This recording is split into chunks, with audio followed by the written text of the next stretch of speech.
Welcome back to Brain Trash, a psychiatrist tell-all where we dig through the messy, misunderstood, and mind-blowing parts of mental health no one talks about enough. Today we're talking about dyspraxia, also known as developmental coordination disorder, but honestly, that name really doesn't even begin to cover what it actually feels like to live with it. So we're not just talking about being clumsy, we're talking about brains that struggle to actually translate the intention into an action. So whether it's tying your shoes, copying a diagram, figuring out how to pack a bag without your brain short-circuiting, dyspraxia can be a silent obstacle course. And here's the kicker. It's often missed in adults, especially if you're also dealing with any type of neurodivergence. So ADHD, autism, or just labeled as not trying hard enough growing up.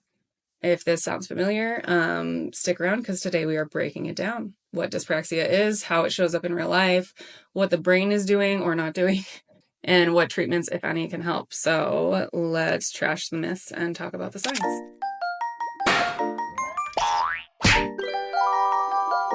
So I'm excited to talk about this because I have dyspraxia, and kind of better understanding this and seeing it, I'm like, oh, I wasn't broken. And I feel like so many people and so many practitioners could benefit from understanding this from so many perspectives. And parents, as a mom of an autistic kid, kids, plural, important. So what is dyspraxia?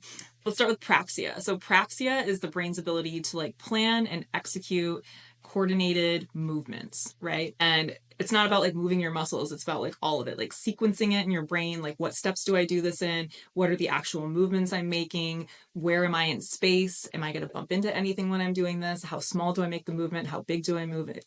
And then what does it feel like? So there are so many different components of the brain that are implicated in moving that you don't even realize, right? Because there's a sensory component, which we know in neurodivergence is already compromised or different. And then we have the actual motor areas, and we have the kind of planning of it, right? So dyspraxia is when we have a developmental issue with that. And then there's something called apraxia, which Tabitha, you have a lot of experience in the neuro ICU with. That's an acquired later in life. There's been some sort of a damage to the brain, and now we have an impairment in coordination and planning of movements. So when we're thinking about how does one plan a movement? I'm moving my arms here. I'm not doing much thinking, but let's think about routine tasks, right? There are so many different things that kind of run into this, and there's so many different types of dyspraxia. But let's start with apraxia first of all. So we were talking a little bit about verbal apraxia, which is something that is also really common in neurodivergent folks, also common in people who've had strokes. So tell me a little bit about kind of what you've seen in the neuro ICU with apraxia and what that is and what it looks like. Well, yeah, when we look at any type of neurological deficit, post-stroke, we're looking at what area of the brain did this take place in. Was it a thrombus, right? What caused it? How much of the oxygenation to that area was cut off and for how long? What type of interventions were taken within what time frame? These all help to save brain tissue, essentially. The more damage we have, obviously, in each area is going to affect a person. But there's a pretty exact science, right? We look at the specific part of the brain, and that will determine what functions are affected as well. It's pretty cool when you go in and you see angiogram, somebody's brain, lighting up the vasculature and seeing exactly where that spot is. And I mean, brilliant neurointerventionalists being able to say well, this is what's going to happen from that. And so that was always something that I loved to just be a fly on the wall for and listen to them talk about, because I'd be oh my gosh, this is amazing. I think probably the biggest example of how fascinating this can be, and not necessarily fascinating in a positive way, but just really giving a good objective of what that looks like in practice is there will be people who have complete non-fluent aphasia where they just can't talk. And you could tell they want to talk, but they can't make the words happen. And that can be forever. It can be something that gets a little bit better with speech therapy over time. It really depends on the level of damage. But a lot of times too, in people who have this aphasia, they also can sing. So you'll have family members sitting at the bedside, just so emotional over the fact that they can still sing the happy birthday song, even though we can't get them to say words, even with heavy prompting or with other types of interventions, but put on a familiar song and they can sing because it comes from a completely different spot in the brain, right? The speech comes from Broca's area. There's a lot of different mechanisms that impact speech, but then when we look at songs, it's more so connected to that emotional side in a different location in the brain. And so keeping that intact, we still are able to get them to verbalize, which is like gives a really good illustration of how the spot that it happens in our brain affects what the outcomes will be.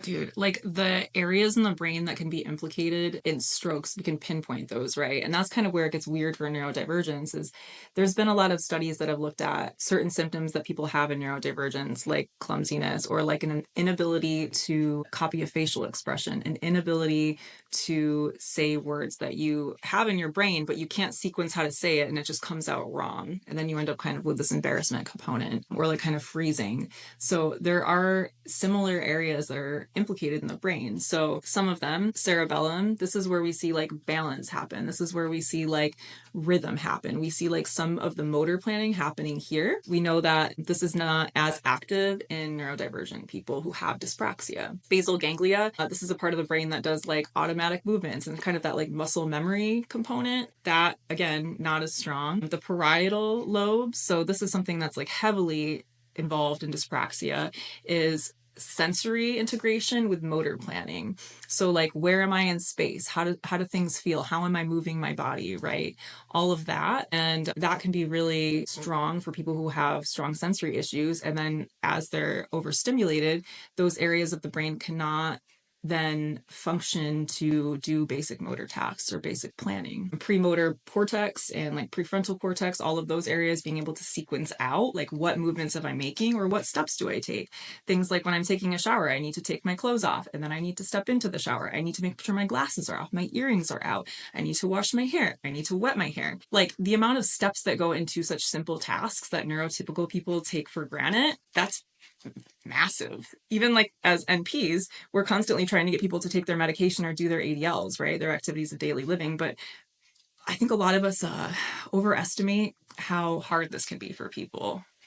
So what are you seeing as far as like things some of your autistic or neurodivergent patients, especially adults, like young adults, are struggling with for like ADLs? One of the biggest things is taking medications, right? Just remembering to take them, making a system that works, stuff like that. I will always tell people like, do not make a new system. It's not going to work. Like, we're just not going to do that, right? So like, what does your day look like? What are you doing on a consistent basis, right? Most people are plugging in and unplugging their phone when they go to bed and when they wake up in the morning. So those are like two really consistent timing pieces that we can utilize to add something into a routine so that it's not as hard to create a new one. So like literally if I plug my phone in at night, putting my pill bottle on top of my phone, I'm not allowed to unplug my phone until I've taken it. But we also then have to make sure there's water next to it, right? So there are things that are still hard about that. But if we utilize a routine that already exists to put a self-care thing into it, like it can make it easier or at least make the timing of it easier so that it's not a whole new, really overwhelming thing. Yeah. And that's the thing is that I think things become very overwhelming very fast. Like the process of even taking medication. Like when we're looking at dyspraxia, one of the components of that is storing things and organizing things. So if I have a medication bottle and I'm like looking at my kitchen and I have some chaos piles here and there of just a bunch of shit that I put in a drawer and I know what's in there. I know it's my junk drawer and I know all the sorts of things that are in there all the time unless someone moves it. And then I have like all these other drawers, like where do I put my medication, right?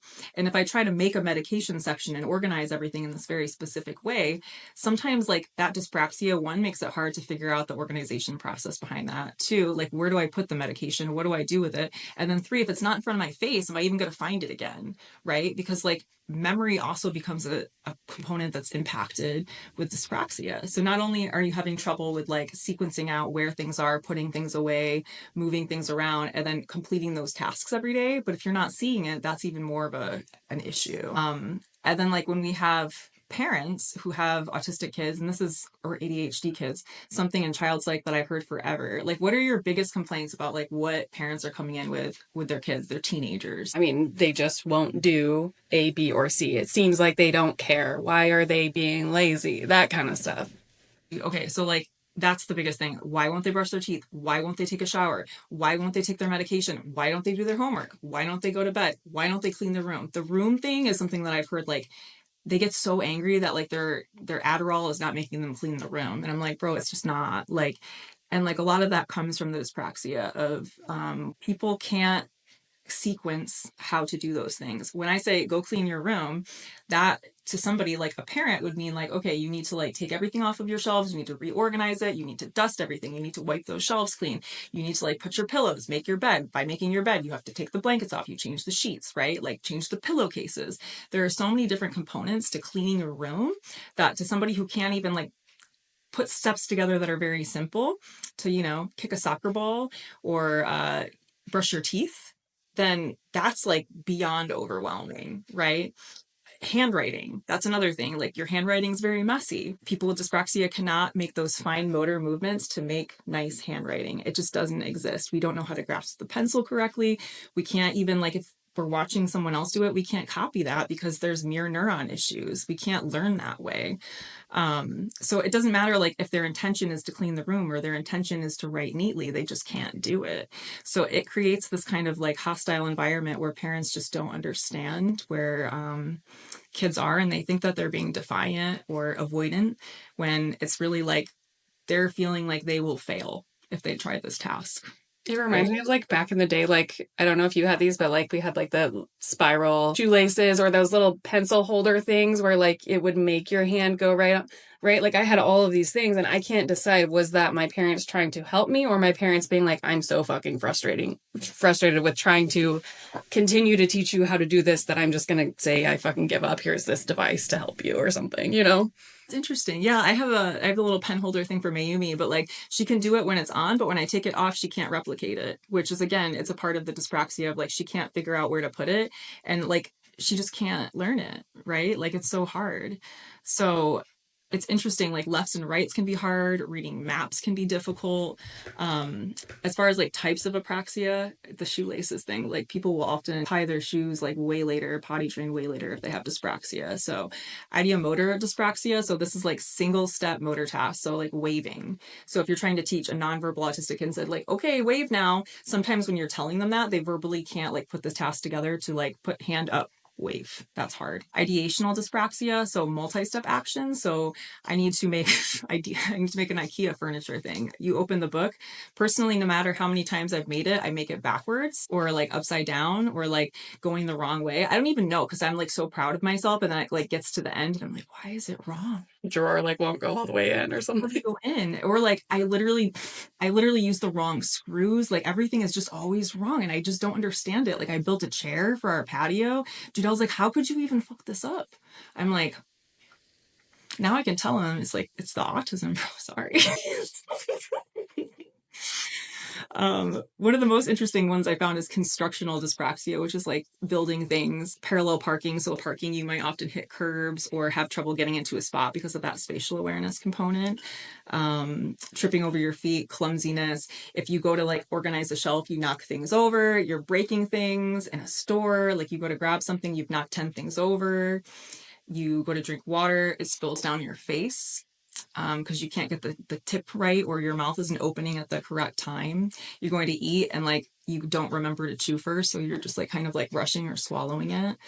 Scissors, like typing. There's just like so many like weird motor things that we take for granted that happen in life, and like I think autistic people just kind of end up looking like uncoordinated and clumsy when it's, you know, much more than that.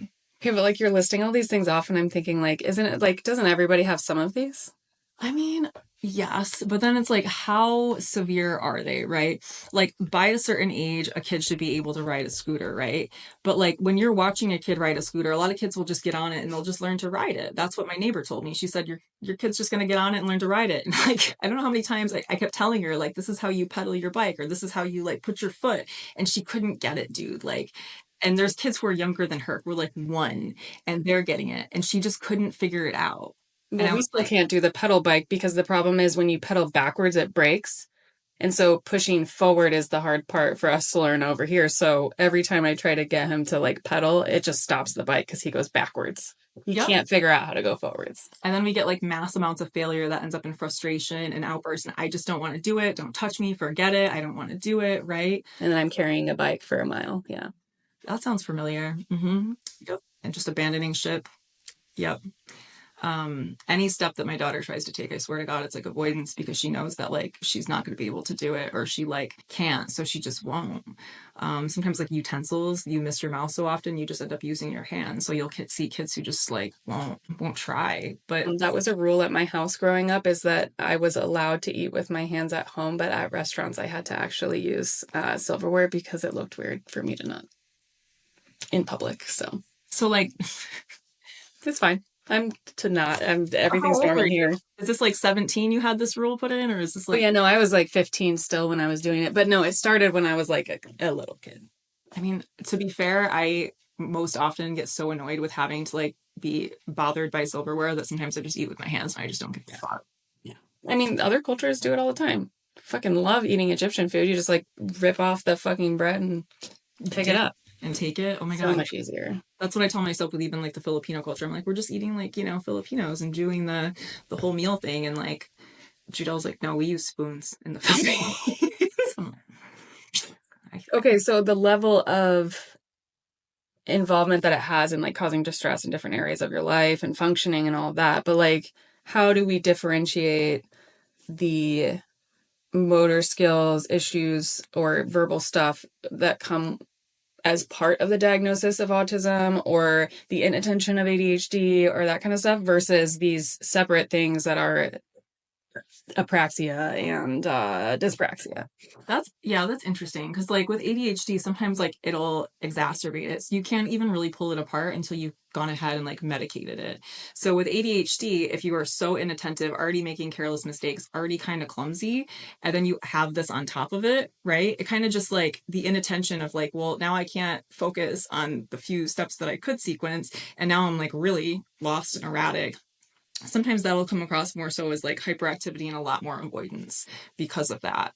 And like the driving, even like people who have dyspraxia will struggle with turns, but it's not because they're looking at their phone. They're looking at the car, or they're looking at their limbs as they're driving at the wheel, or like looking at something specific. And that's kind of part of it too, is like, where are you looking?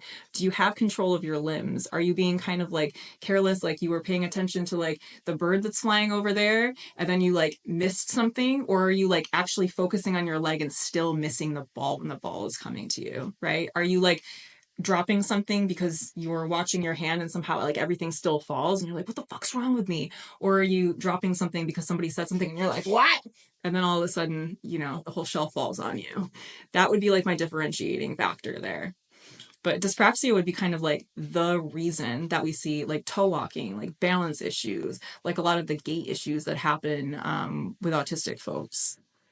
So how much would you say is like, this is comorbid with any type of actual like neurodivergent diagnosis versus seeing them not be comorbid?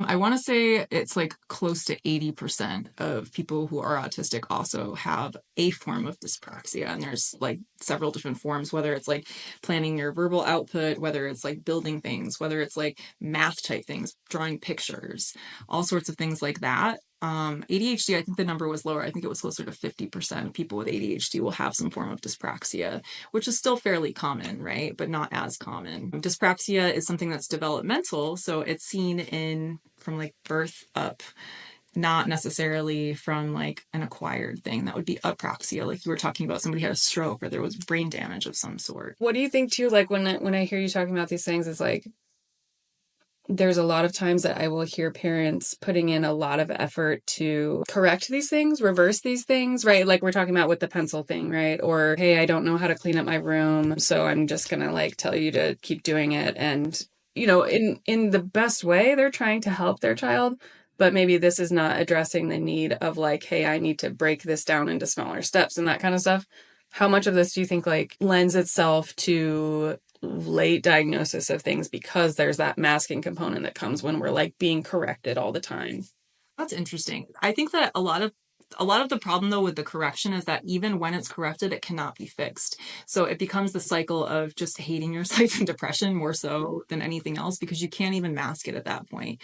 Like people who have dyspraxia, the parent will say, you've loaded the dishwasher wrong, do it again. You've loaded the dishwasher wrong. Why would you load it like this? You've set the table wrong. You've put the things in the wrong place again. Like, why? We do this every fucking day. Like, how are you still getting it wrong? And no matter how many times it's corrected, it will not fix. So it's not necessarily that it can even be a mask. It will just continue to be pervasive enough to hate yourself and feel like there's something wrong with you. That's actually kind of comes into place. And then you just avoid these tasks later on and you're like, man, I don't even load the dishwasher. I'm going to have my partner do that. Or like, I don't want to do this because I'm not going to ride a bike because I know I'm going to fall because I don't know how to coordinate myself with like the pedals and the handles well enough, right? Or like I don't fit through spaces when I'm riding in the road and I fall over and crash into the bushes. I'm not saying that's me, but you know, I can't teach my kid how to ride a bike because I'm a danger. So then what's the solution? Is it to, I guess in terms of like non-pharmacological intervention, like is it to not correct it, give them an opportunity to do the thing, and then like if it needs to be changed, however it was done, the dishwasher, I guess you just go in behind them and do it differently? Or like what's the So that's a great question. And I think it's kind of like something that's important for like teachers to look at in schools and also for like parents to look at and just for like adults. So like sometimes as adults, if we're late diagnosed, we just need to accept that like we suck at loading the dishwasher and do it and do your best and like it'll get clean, right? It'll be fine or it won't. And then you'll have to redo it. If you are like a parent and that's happening, so there's a lot of different ways that we have to just step back and reteach things and they have to be taught differently. So we can't put the pressure on of like you didn't do this right, you have to do it again. Pressure doesn't help people who have this learn. So people who have dyspraxia do not learn by observation. They cannot watch you load the dishwasher once and say, okay, here's how the plates go, here's how the bowls go. They don't have that ability. Verbal directions do not work. You can tell them like as they're doing it, do this, do that, do this, do that. It will not work and it will not stick. They will not remember it. What are things that we can do? So backwards, that's like the first thing is have them take everything out backwards. Or like they can unload it after it's been corrected. So then they know as they're taking it out, like, oh, that came from here, that came from there. And it's a forum to start retaining it. And like doing things step by step with them, not for them, because again, you don't want them to watch it, but like it takes a lot of repetition for them to build muscle memory. And that's what it's going to come to is like muscle memory. And even then they might question it. They might have like brushed their teeth correctly 100 times and then 101 times they're going to forget the steps and they might forget the toothpaste. And that's not because they're being defiant. It's because they literally don't have the ability to sequence it at that moment. Maybe they're overwhelmed or tired. The brain lost the ability. So repetition in a low pressure setting. One, errorless learning, like just do it. And like, you know, if you make an error, that's fine. And just kind of like move with it and then try again the next time. Visual schedules. So like actually like a picture of the dishwasher and how it should look, a picture of how whatever it's supposed to be. What's in this cabinet? Let me take a picture of it, how it should look. I'm going to put it right here. And then they can look at that picture and they can like match it. It can't be a cartoon. Even if you're doing like a potty training, you have to take a picture of them doing every step. So like, here's me pulling my pants down. Here's me pulling my diaper down. Here's me sitting on the potty. Here's me peeing. Here's me wiping. Here's me like wiping which direction too. They need to show that because that could get confusing as directions. Here's me getting off. Here's me pulling my diaper up. Here's me pulling my pants up. Here's me washing my hands. By that, we have to turn the sink on. We have the water on our hands. Then we get the soap and then we do this and then we wash and then we turn it off, right? Like that's so many fucking steps. And you have to have like a visual chart of all of those things. Brushing the teeth, same thing, like toothpaste on. What's the next step? And just take pictures and print it all out. That's huge. And it can help them to like rehearse, even if you write it down too, if they can read, then having them like read and rehearse those steps in their head before they do it. Autistic people often will rehearse motor things before they do them. So they'll say like, okay, when I have to do this, I have to do A, B, C, D. And they'll do it over and over in their head so they don't fuck up. Because usually they're so anxious about fucking up because it's happened so often. But those are like the evidence-based ways to learn if you have dyspraxia or to like teach somebody. So like for kids, obviously their parents are helping them maybe hopefully with some of these things. If for like late diagnosed adults, right?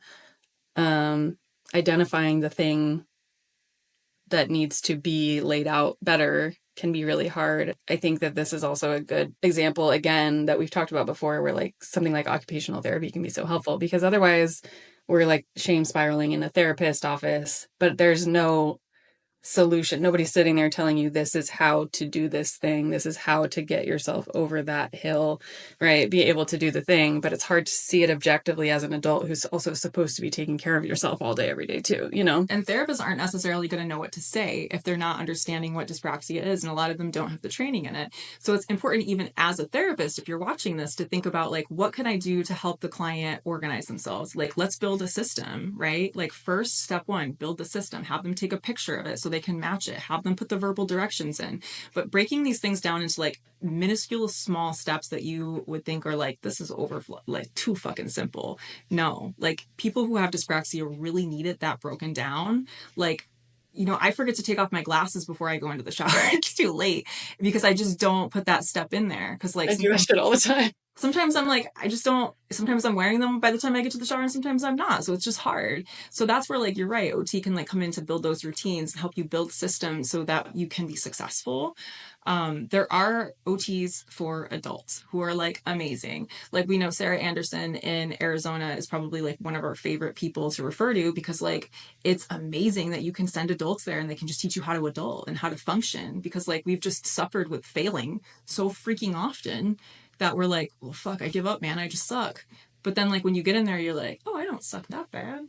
Right. Well, this is also like so important, I think, for people who function out of a psychiatry lens too, right? If these people are coming to our office and they're saying these things and they're maybe undiagnosed or nobody's recognized these things yet, it's likely that we're going to look at this and go, oh, you sound really depressed because you're so self-deprecating and you say all these mean things about yourself and, you know, all this stuff. And so at that point, it's like you're now getting the incorrect diagnosis, incorrect medication, when something like OT, where you learn how to load a dishwasher, could do so much more for your overall mood than increasing the dose of your SSRI ever will.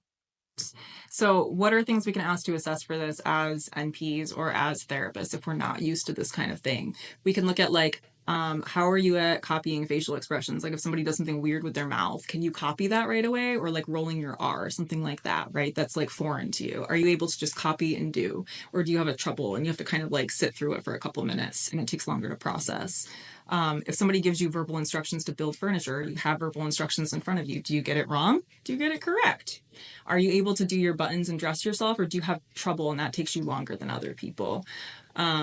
What about like handwriting? How does handwriting look? How does like loading the dishwasher look? How does putting things away look? Do you ever forget to brush your teeth? Do you ever forget like the steps to do something very simple that normally you do every day and you're like, man, why did I forget that? I'm so dumb. How's your coordination? Like, do you ride bikes? Do you drive? Like, do you get into accidents a lot, hit a lot of curbs? Do you find yourself having like a lot of bruises and always falling over and knocking things over and you're like, man, I'm the clumsiest person alive? Do you struggle with pouring water into a cup and you always spill it, or you always spill your coffee, or you like misjudge putting your cup in the Keurig and now the coffee went, you know, all over and then it's like dripping everywhere and you're like, man, fucking again? Or just forget to put the cup there entirely. That too. And you just press the button and you do it every day, but somehow you still fuck it up, right? All of these like small things are so important when they start adding up and start affecting your self-esteem. So start like assessing small daily things, like even like tying your shoes, things like that. Like, what do you remember about childhood? Do you have a hard time with any of these things? And kind of like trace things back to like, was any of this hard? Did you find gym class stressful because like you couldn't hit the ball or you couldn't always get the soccer ball? Where are you watching when you're like doing things? Are you watching your hands make movements because you don't trust what your body's doing? All of these questions are really great to kind of better understand like what could help this person. So that's what I got for dyspraxia, which I think is pretty interesting. And it sounds like we're both kind of in the trenches here. What about with medications? Like, is there anything that's helpful or makes any of this worse? So like when we're looking at ADHD, which can coexist, right? So like, let's talk about some of the most common medications that we use for neurodivergence and ADHD and autism. Guanfacine is probably the most common one. So guanfacine is actually beneficial for the most part for dyspraxia. Guanfacine, I've always told people, slows down your brain just like a couple seconds so you can think about what you're doing before you do it. That can make you less errors. That can make you less like impulsive actions. And it can give you a little bit better control over slowing your brain down to better sequence what you're going to do and think through it and like internally plan before you go ahead and like execute that. So it can also help a little bit with like slowing down the area in the brain that helps with motor planning in general. So the other part of guanfacine is it helps with like some sensory stuff. So like if you're totally overstimulated by like lots of sounds that are happening, you're going to be more likely to be clumsy and have trouble with coordination. Guanfacine can kind of quiet that a little bit, so you're better able to focus, and your brain has less energy going to sensory overwhelm and more energy going to the motor task. And the same thing with like Adderall, right? Like you have a better focus and less inattention, so you're more likely to have like the ability to think forward and less noise in your head and less like sensory overwhelm, so you're able to better like control those movements. Adderall stimulants can like improve some of your reaction time and speed to like planning things and actually like doing it. It can help with like some of the inhibiting some of your like crazy movements. So if you're like, I don't know, my hands are just fucking everywhere and I'm always like breaking shit, like Adderall can kind of slow that down and make it so you're more intentional about what your motor actions are doing, which is cool. And it can also help with like memory, so you're not so like lost and, you know, what did they say, what am I supposed to do, and you're better able to slow down. So that's usually, even like Strattera, same thing, Quellbreeze, same thing. They just kind of quiet you down and help you focus more so you can make those more intentional movements. I always kind of describe it as like when people are thinking, oh, that's so back-ass words, that we would give a stimulant to try and slow something down or to be more intentional about something, right? Because everybody's got that stigmatized view of like Adderall, right? And I'm like, yes, it's speeding up your central nervous system, but like to the speed of your thoughts. So it feels like it's slowing down, right? You're just like, oh, okay, I'm sitting in like an empty room now instead of the like 50,000 tabs that are buffering and playing music and chaotically moving around in your brain. We're talking a little bit before about how like sometimes with all of those thoughts like racing and being so jumbled, it can be hard to have like the planning about what do I say and how does it come out. And sometimes you're talking your stories out of line and out of order, or like what you're saying isn't making sense. But I actually, like when I take my Adderall, I sound like I have a doctorate, but when I don't take my Adderall, I sound like I'm probably like, you know, like I understand why somebody asked me the other day if I should go to medical assisting school when I was talking about something, and she was like, you should be a medical assistant or something. And I was like, oh, maybe that'd be cool. But yeah, It's responsibility. a lot less responsibility. But yeah, she didn't believe me that I had a doctorate, so I mean, that was a thing. I don't think there's enough medicine on the planet. I'm still always going to say dumb shit and mess it up. So I feel like you can't take my my ratchet out, so that's fine. I'm just embracing the fuckery of saying the wrong thing pretty often. I feel like that's part of the autism too, is like, let's just accept the embarrassment and let's just like take that as a form of like unmasking at this point, and like let's just be weird. I feel like too, that was the other thing I was going to ask you, is like, is this also integrated with like when somebody has a speech disorder, right? They've got like stuttering or tics or anything like this. Does this also coincide a lot with dyspraxia? Yes. So that's the other thing too, is even like those repetitive movements that can come, like you see stimming sometimes come very repetitive, or like when they're talking, sometimes like things will come out like 10 times in a row and you'll have like the echolalia. Yeah, it's also very commonly associated with those things too, or tics and like repetition of movements that are involuntary. All of that kind of is in the same brain regions and does coexist often. Sense. Right, homies. Thanks for tuning in today for Brain Trash. We hope you learned something new about how to treat your patients or how to treat yourself, and how to be a little bit kinder to yourself if you notice that you are also somebody who has dyspraxia. Thanks for tuning in. If you have any questions, go ahead and leave a comment, subscribe, hit like, and we will see you next week.